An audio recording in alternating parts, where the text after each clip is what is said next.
नमस्कार, मी साक्षी. Top news मराठीमध्ये आपल्या सर्वांचं स्वागत. आगामी लोकसभा निवडणुकीच्या पार्श्वभूमीवर प्रकाश आंबेडकरांना प्रेशर कुकर तर महादेव जानकरांना शिट्टी हे चिन्ह देण्यात आलं असून राजकीय पक्षांसाठीचं निवडणूक चिन्ह हे त्यांना कोण देतं? कमळ घड्याळासारखं निवडणूक चिन्ह कुठून आलं? पक्षांना हवं ते निवडणूक चिन्ह निवडता येतं का? किंवा पक्षफुटी झाल्यावर चिन्ह वाटप कसं होतं? या सगळ्याबाबतची माहिती पाहूया टॉप न्यूज मराठीच्या स्पेशल रिपोर्टमध्ये. भारतीय निवडणूक आयोग राजकीय पक्षांना निवडणूक चिन्हांचं वाटप करत असतं. तसंच काही निवडणूक चिन्ह ही राखीव असतात. म्हणजेच संबंधित निवडणूक चिन्ह हे एखाद्याला मान्यता प्राप्त राजकीय पक्षाला दिलेलं असतं. त्यामुळे ते चिन्ह अन्य कोणत्याही राजकीय पक्षाला वापरता येत नाही. म्हणजेच अशी चिन्ह राखीव असतात.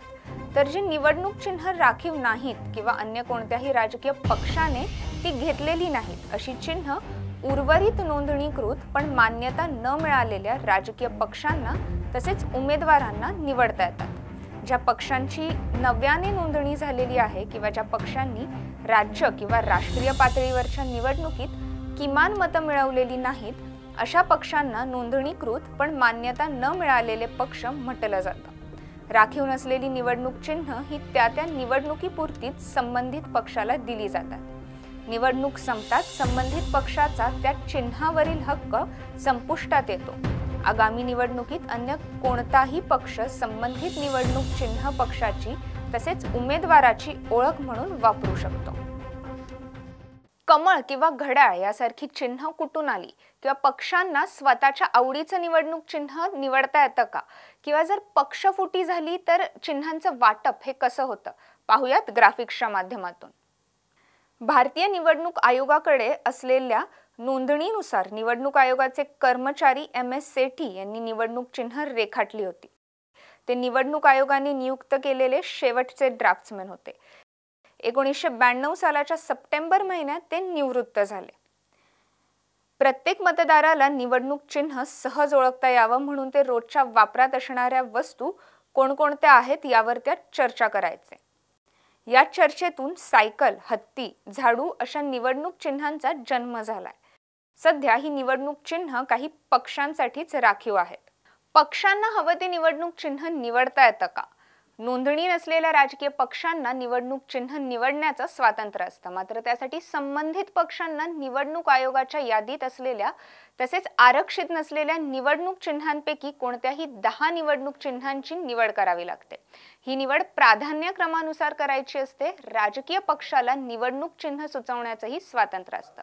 राजकीय पक्ष कोणतीही 3 निवडणूक चिन्ह प्राधान्यक्रमानुसार निवडणूक आयोगाकडे देऊ शकतो. त्यानंतर निवडणूक आयोग याच यादीतील चिन्ह संबंधित पक्षाला किंवा उमेदवाराला देते. राजकीय पक्षाने सुचवलेली चिन्ह ही अन्य कोणत्याही राजकीय पक्षाला अगोदरच दिलेली नसावीत. तसेच कोणत्याही चिन्हांशी मिळते-जुळते नसावे. दिलेले निवडणूक चिन्ह हे धार्मिक, सांप्रदायिक नसावे या त्यासाठीच्या काही अटी आहेत. आणि जर आता पक्षफुटी झाली तर मग चिन्हांचं वाटप कसं होतं हे पाहूयात ग्राफिक्सच्या माध्यमातून. मान्यता प्राप्त पक्षात जेव्हा फूट पडते तेव्हा निवडणूक आयोग पक्षाच्या वेगवेगळ्या गटांना निवडणूक चिन्ह देण्याचा निर्णय घेतो. 1952 सालाच्या देशातील पहिल्या लोकसभा निवडणुकीत काँग्रेस पक्षाला बैलजोडी हे निवडणूक चिन्ह मिळालं होतं. मात्र वेगवेगळ्या क्षणी पक्षात फूट पडल्यामुळे निवडणूक आयोगाने दिल्यानुसार सध्या काँग्रेस पक्षाचे चिन्ह हे हाताच्या पंजा आहे. महाराष्ट्रात शिवसेना पक्षात फूट पडल्यानंतर निवडणूक आयोगाने शिंदे गटाला धनुष्यबाण हे निवडणूक चिन्ह दिलं. तर ठाकरे गटाला धगधगती मशाल हे निवडणूक चिन्ह दिले. त्रिशूल आणि गदा या चिन्हांना धार्मिक संदर्भ असल्यामुळे निवडणूक आयोगाने ही चिन्ह कोणालाच दिली नाहीयेत. त्यानंतर दोन्ही गटांनी उगवता सूर्य हे देखील निवडणूक चिन्ह मागितलं होतं. मात्र DMK या राजकीय पक्षाला अगोदरच हे चिन्ह दिलेलं असल्यामुळे निवडणूक आयोगाने हे चिन्ह देखील बाद ठरवलं होतं. अशाच नवीन माहितीसाठी पाहत रहा टॉप न्यूज मराठी. आपला महाराष्ट्र, आपली बातमी. तर काय कामच करण्याची काय अपेक्षा?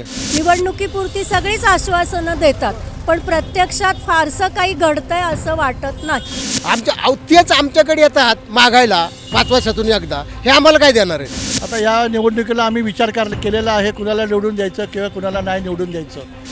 इलेक्शन आले की रस्त्यांची कामं चालू करतात, एरवी काहीही दिसत नाही. असं ते परिस्थिती आता ते निसर्गावर आहे. असं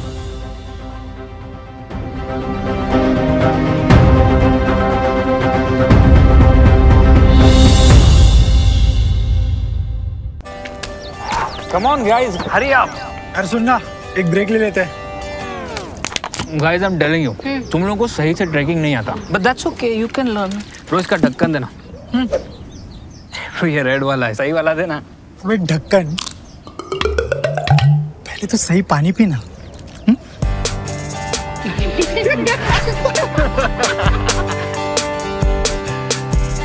Manikchand Oxyrich, proudly Indian.